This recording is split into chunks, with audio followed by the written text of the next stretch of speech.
হযরত আবু দারদা একজন সাহাবী রাসূল, তিনি বর্ণনা করেন যে আল্লাহর হাবিব সাল্লাল্লাহু তাআলা আলাইহি ওয়া সাল্লাম ইরশাদ করেছেন যে মৃত্যু পথযাত্রীর নিকট সূরা ইয়াসিন তিলাওয়াত করা হয়, আল্লাহ তাআলা তার উপর, অর্থাৎ যে মৃত্যুর পথে রয়েছে সে ব্যক্তির উপর, তার রূহ কবজ করার ক্ষেত্রে নম্রতা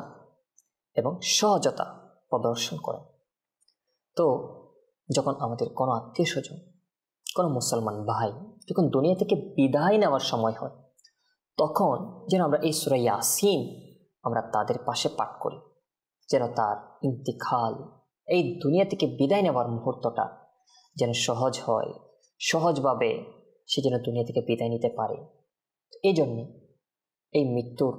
যে করুণ একটা পরিস্থিতি সৃষ্টি হয় সেটা থেকে বাঁচার উদ্দেশ্যে, অর্থাৎ সাকারাত যেটা বলে সাকারাতুল মাউত,